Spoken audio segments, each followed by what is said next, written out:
부엌 한쪽에서 철판 위에 고기 굽는 냄새가 퍼지기 시작했습니다.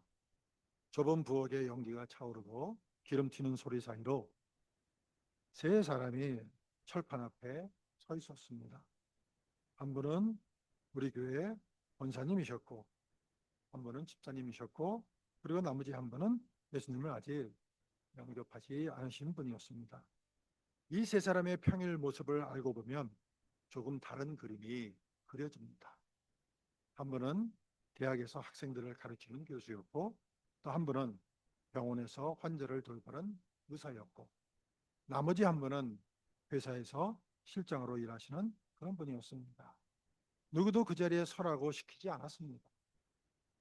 오히려 그 자리는 부엌에서 가장 뜨거웠고 가장 연기가 매웠고 옷에 기름이 튈 각오를 해야 하는 그런 자리였습니다. 그런데 이 세 분은 약속이라도 한 듯 그 앞을 지키고 계셨습니다. 저는 조금 떨어진 자리에 앉아 그 모습을 바라보며 한 가지 생각이 들었습니다. 평소라면 각자의 자리에서 존중받고 지시받고 인정받는데 익숙하신 분들입니다. 그런데 그날 저녁에는 아무도 그 사실을 신경 쓰지 않았습니다. 철판 앞에서 그저 고기를 태우지 않고 아주 맛있게 요리하려고 애쓰는 세 사람이 있었을 뿐이었습니다. 무엇이 이분들을 그 자리에 세웠을까요? 누가 보든 안 보든 그것은 크게 중요하지 않아 보였습니다. 사실 우리 삶을 조금만 들여다보면 우리를 지탱해 온 이들은 대부분 이런 모습을 하고 있었습니다. 새벽마다 아무 말 없이 도시락을 싸서 자녀를 등교시키던 부모님의 손을 떠올려 보십시오. 그 도시락에 어떤 마음이 담겨 있었는지 우리는 다 커서야 겨우 알아차립니다. 밤늦게 퇴근해서도 다음날 회의 자리를 준비해 놓는 동료, 아무도 시키지 않았지만 화장실 청소를 도맡아 하던 이유, 이런 분들은 박수 받기 위해서가 아니라 그저 누군가를 위해 자신을 내어놓았습니다. 그리고 우리는 그 섬김을 받으며 여기까지 왔습니다. 교회 안에서도 이 질문은 똑같이 찾아옵니다. 주방에서 이른 아침부터 국을 끓이고 친교가 끝난 뒤 아무도 없는 자리에서 홀로 설거지를 하시는 분들이 계십니다. 그런데 때로는 그 수고에 대해 아무도 말 한마디 건네지 않는 그런 주일도 있습니다. 그럴 때 우리 마음 한구석에서는 이런 질문이 불며시 올라옵니다. 내가 왜 이렇게까지 해야 하나?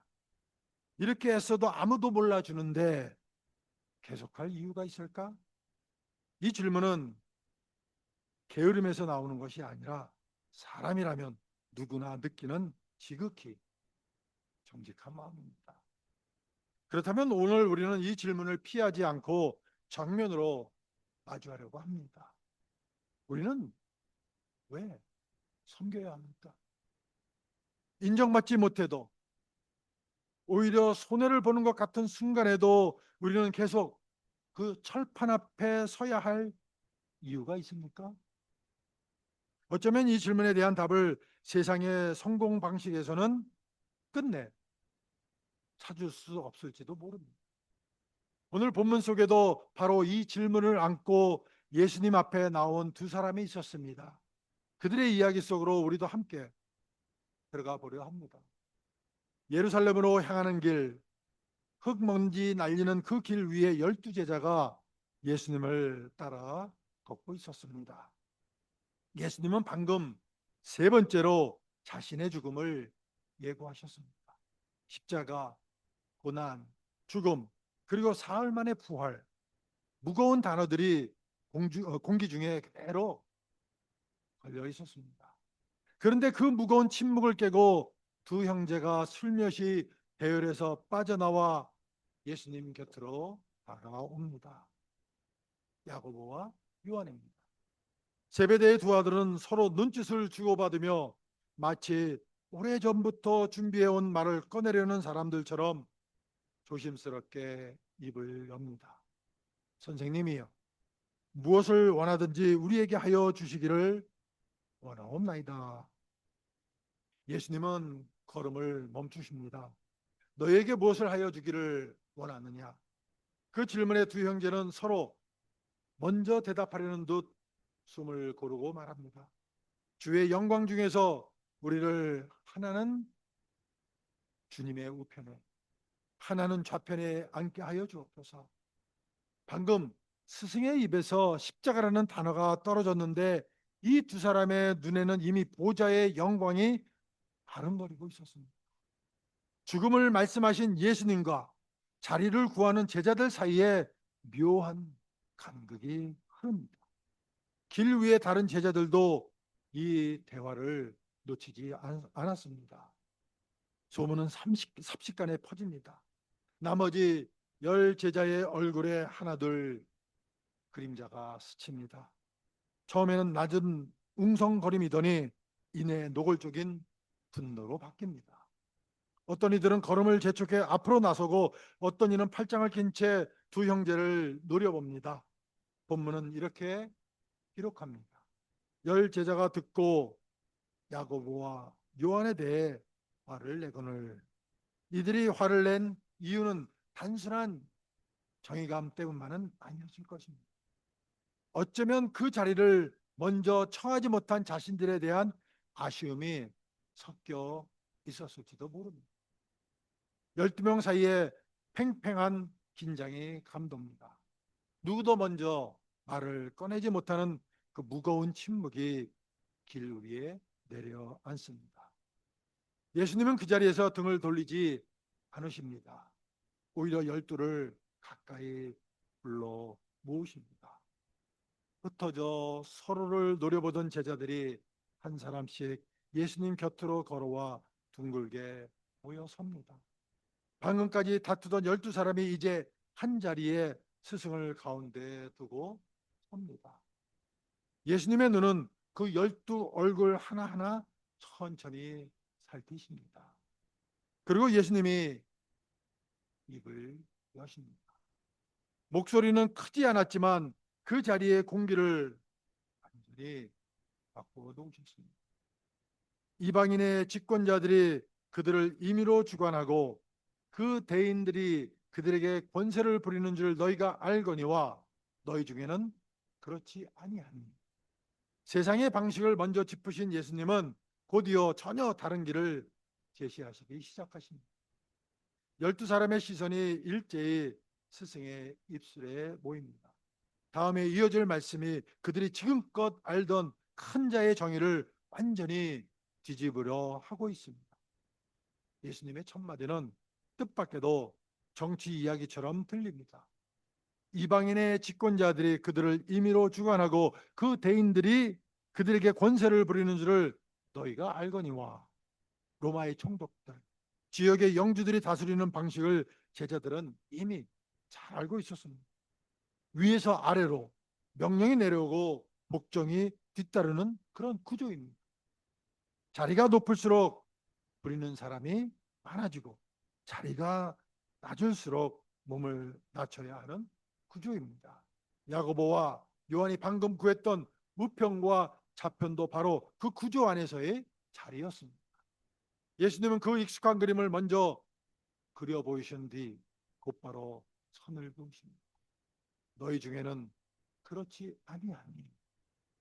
이 한 문장의 모든 것을 뒤집습니다. 세상의 자리 다툼과 하나님 나라의 자리는 같은 원리로 움직이지 않는다는 선언입니다. 그런데 이 선언은 아직 질문에 완전히 답하지 않습니다. 세상과 다르다는 것은 알겠는데 그렇다면 하나님 나라에서 큰 자는 무엇으로 정의됩니까? 자리를 포기해야 한다는 뜻입니까?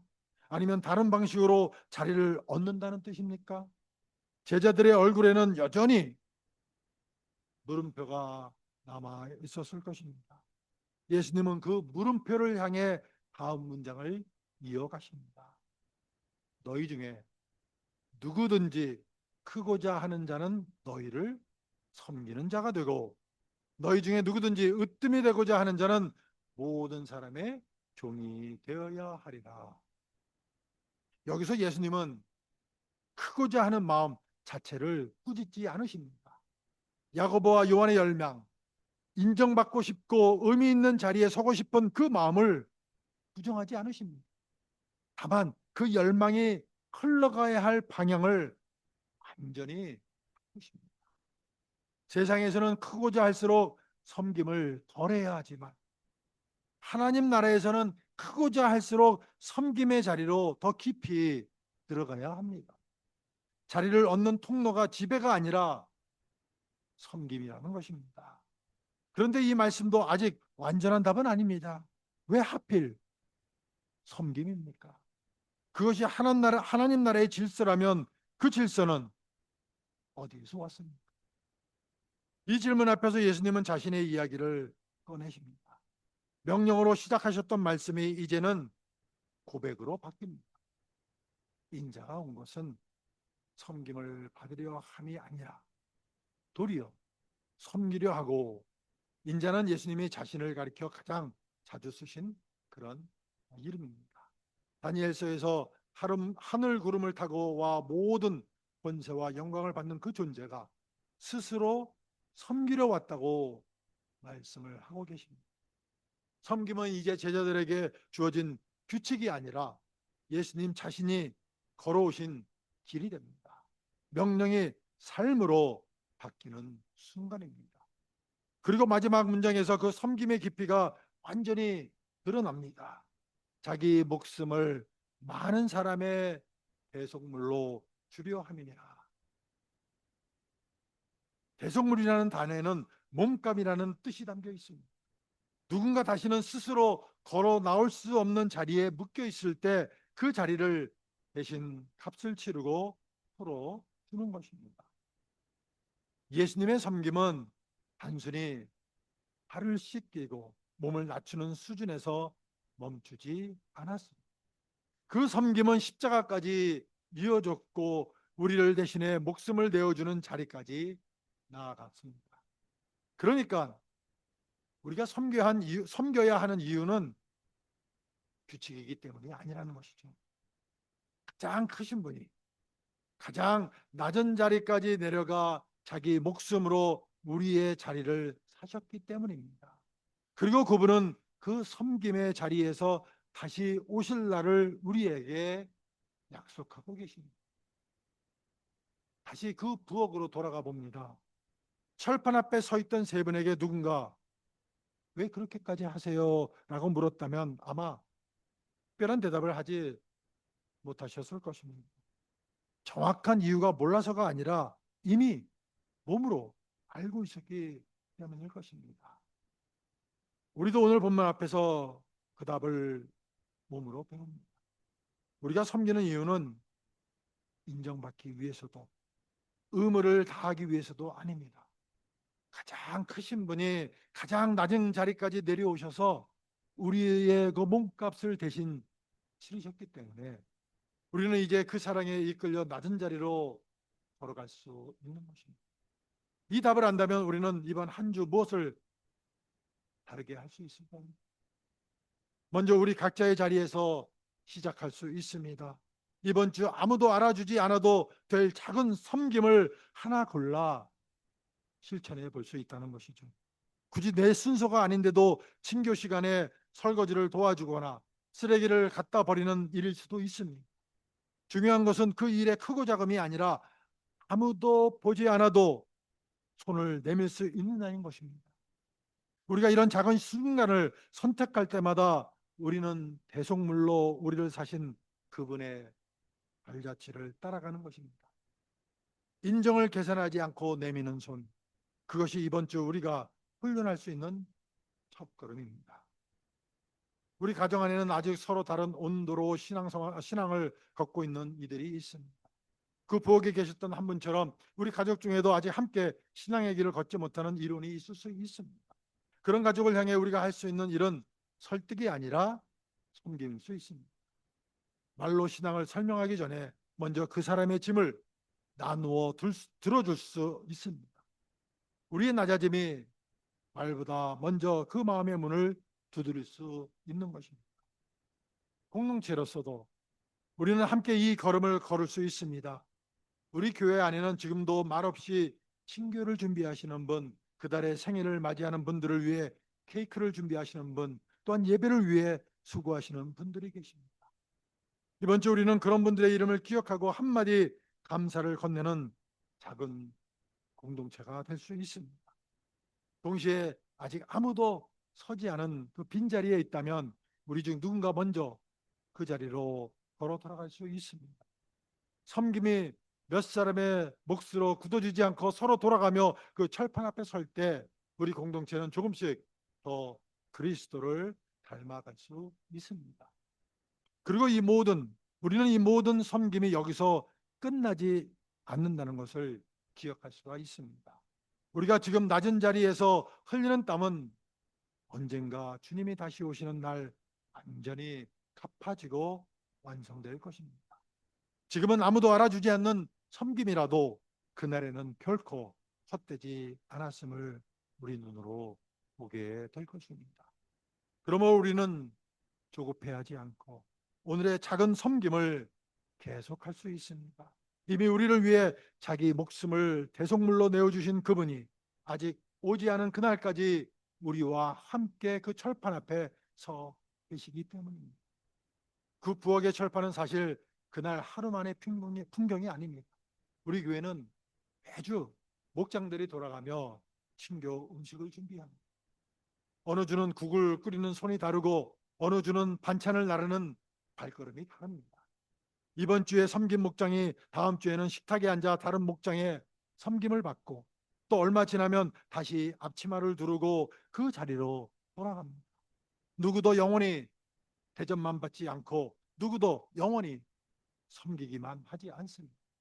우리는 그렇게 서로 돌아가며 그 철판 앞에 섭니다. 사실 그 부엌 앞에 서셨던 세 분만이 아닙니다. 지금도 우리 성도님들이 대부분 이렇게 돌아가며 손을 내밀고 계십니다. 어떤 분은 친교가 끝난 뒤 아무 말 없이 그릇을 씻고 계시고 어떤 분은 아무도 보지 않는 그 뒷정리를 조용히 감당하고 계십니다. 이렇게 많은 분들이 매주 자기 순서를 채워 오셨기에 우리 공동체가 탈라하시 교회가 오늘 이 자리까지 올 수 있었다고 저는 믿습니다. 그런데 우리는 다시 묻고 싶습니다. 왜 이 많은 분들은 왜 이렇게까지 섬기시는 것일까요? 섬기시는 것일까요? 그 답은 하나입니다. 우리보다 먼저 섬기려 오신 그분이 계시기 때문입니다. 우리는 지난 시간 사도신경을 따라 무엇을 믿는지를 함께 고백했습니다. 그리고 메스터 비전을 통해 우리가 어떻게 살아야 할지를 배웠습니다. 오늘 우리는 그 믿음 앞에서 한 걸음 더 나아가 묻습니다. 우리는 왜 섬겨야 합니까? 그 답은 오늘 본문 한 문장 안에 있습니다. 인자가 온 것은 섬김을 받으려 함이 아니라 도리어 섬기려 하고 자기 목숨을 많은 사람의 대속물로 주려 함이니라. 우리가 섬기는 이유는 단 하나입니다. 그분이 먼저 가장 낮은 자리까지 내려와 우리를 섬겨 주셨기 때문입니다. 그런데 우리의 섬김은 여기서 완성되지 않습니다. 그냥 우리가 흘리는 땀과 아무도 모르게 건네는 손길은 언젠가 주님이 다시 오시는 날 완전히 드러나고 완전히 갚아질 것입니다. 그날까지 우리는 서로 돌아가며 낮은 자리에 서는 이 걸음을 멈추지 않을 수 있습니다. 지금은 그 자리가 뜨겁고 땀이 나고 힘들지라도 그날에는 모든 수고가 결코 헛되지 않았음을 우리는 눈으로 보게 될 것입니다. 혹시 오늘 아직 이 사랑을 받아들이지 못하신 분이 계십니까? 그 부엌에 함께 서셨던 한 분처럼 예수님을 아직 영접하지 않으셨을 수도 있습니다. 우리가 섬기는 이유였던 그분, 자기 목숨을 대속물로 내어주신 그분이 오늘 여러분을 그 사랑 안으로 초청하고 계십니다. 그 초청 앞에 마음을 열어주시기를 바랍니다. 저와 여러분이 이번 한 주도 서로 돌아가며 그 철판 앞에 설 수 있는 은혜의 사람들이 되기를, 그리고 마침내 주님이 다시 오시는 그날까지 낮은 자리를 두려워하지 않는 저와 여러분이 되시기를 예수님의 이름으로 축원을 드립니다. 기도하시겠습니다. 섬김을 받으실 만한 주님께서 오히려 우리를 섬기시고 많은 사람을 위하여 자기 목숨을 대속물로 내어주신 은혜를 감사드립니다. 오늘 말씀을 통하여 우리가 왜 섬겨야 하는지 다시 깨닫게 하시니 감사합니다. 주님, 저희가 인정받기 위해서가 아니라 먼저 우리를 사랑하시고 섬기신 예수님의 은혜에 감사하여 섬기게 하옵소서. 아무도 알아주지 않는 자리에서도 낙심하지 않게 하시고 작은 섬김도 주님께서 기쁘게 받으시는 믿음의 열매가 되게 하옵소서. 가정과 교회와 삶의 자리에서 서로의 짐을 나누어지게 하시고 아직 주님의 사랑을 알지 못하는 이들에게도 말보다 삶으로 그리스도의 사랑을 전하게 하옵소서. 우리 교회가 행복하게 감사하게 신바람 나게 주님과 이웃을 사랑하며 섬기는 교회가 되게 하옵소서. 이번 한 주도 저희 모두가 낮은 자리를 두려워하지 않고 섬기러 오신 주님의 발자취를 따라 살아가게 하옵소서. Lord, we thank you for the grace of Jesus Christ, who was worthy to be served, yet came to serve us and gave his life as a ransom for many. Thank you for reminding us through today's word why we are called to serve. Lord, help us to serve not for recognition, but with gratitude for the grace of Jesus, who first loved and served us. Do not let us be discouraged even when no one notices, but let even our smallest act of service become fruits of a faith that are pleasing to you. In our families, in our church, in every place of our life, help us to share one another's burdens. May we also show the love of Christ through our lives to those who do not yet know your love. May our church become a church that loves and serves the Lord and our neighbors happily, thankfully, and joyfully. This way, help all of us not to fear the lowly place, but to walk in the footsteps of our Lord who came to serve. In Jesus' name we pray. 예수님의 이름으로 기도드립니다.